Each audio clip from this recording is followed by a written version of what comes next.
필러 주입 후에 실명이 생겼다, 실명됐다, 이런 얘기 들어본 적이 있으실 거예요. 그게 과연 가능한 건지 전 세계적으로 약 50케이스 정도가 보고가 됐습니다. 한국에서는 서울대학교 병원 안과교실에서 12케이스를 보고했는데 그 중에서 7케이스는 지방주입 케이스예요. 그러니까 필러에 의한 건 5케이스가 보고가 되었어요. 근데 이런 일이 왜 생기느냐? 안구의 혈액 공급은요, 얼굴의 혈액 공급하고 비슷한 공동의 경동맥이라는 동맥에서 이루어지는 거죠. 그러니까 이 얼굴의 안쪽에서 옵살믹 아트리라는 혈관이 이렇게 앞쪽으로 쭉 나와요. 그러면서 나뭇가지처럼 이렇게 여러 가지를 치는데, 큰 가지는 눈썹뼈를 통해서 나와서 얼굴과 이마를 공급해주는 브랜치들이 이렇게 있죠. 이게 이렇게 해서 뼈 앞쪽으로 해서 얼굴 앞쪽으로 가는 거예요. 그리고 그 중에서 일부는 안구의 뒤쪽으로 들어가서 안구의 망막에 혈액을 공급해요. 근데 이 브랜치는 여기서부터는 그냥 단독으로 브랜치가 돼 있고 다른 데에 다른 혈관으로부터 공급을 받지 않아요. 그러니까 여기가 딱 막히면 실명이 올 수가 있는 거죠. 근데 사실은 60세 이상에서는요, 약 10만 명 중에 1명꼴로 혈전, 여기 있는 혈전이 이렇게 흘러 들어가서 이 망막 중앙 혈관, 동맥을 막는다고 그래요. 그래서 필러 맞지 않고도 대략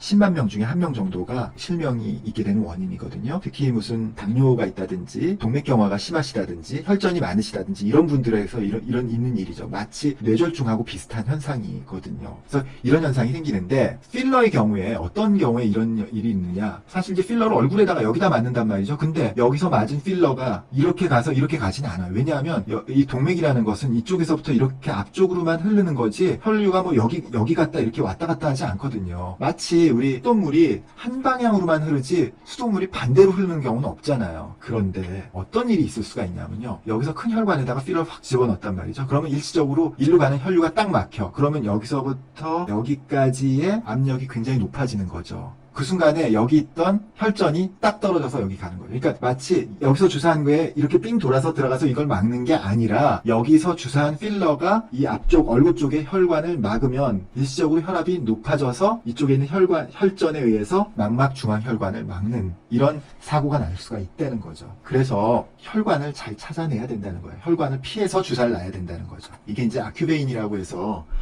특별한 혈관을 볼 수 있는 장비예요. 혈관에 있는 적혈구를 디텍트해내서 바깥쪽에서 볼 수 있는 장비인데, 사실은요, 이거 없어도 아주 훌륭한 선생님들은요, 보면 보여요.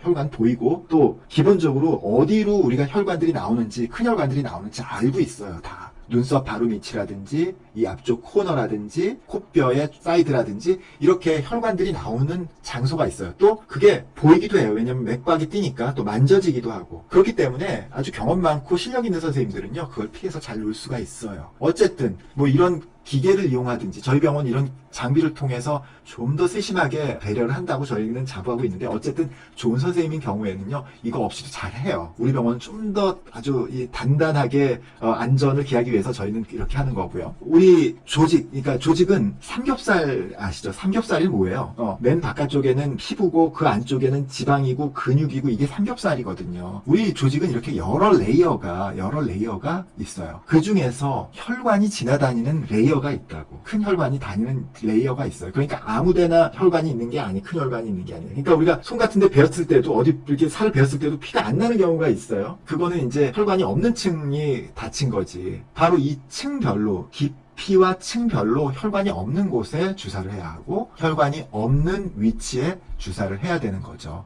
바로 이런 방법을 통해서 애초에 혈관에 부분적인 혈관이 역류하거나 아니면은 혈압이 높아지는 현상을 피할 수 있도록 하는 것이 무엇보다 중요하다고 할 수 있겠습니다. 물론 오늘의 결론은요, 실명 생길 가능성 없지 않습니다. 그렇지만 이런 혈관의 위치를 정확하게 알고 혈관의 위치를 깊이를 정확하게 알면 그 가능성은 제로에 육박할 수 있다는 거죠. 사실 그런 아까 문제가 생긴 경우는 어떤 경우냐면요, 대부분 경험이 그렇게 많지 않은 선생님들에 의해서 생기는 경우가 많이 있어요. 사실 그러니까 이 주사라는 게 놓기는 쉬운 거거든요. 의과대학 6년만 졸업하면 누구든지 놓을 수 있는 주사거든요. 그러나 좀 더 조직의 해박적인 위치, 혈관의 해박적인 위치를 정확하게 알고 이런 문제가 왜 생기는지를 정확하게 아는 선생님이 주사를 하는 것이 무엇보다 중요하다고 할 수 있겠습니다.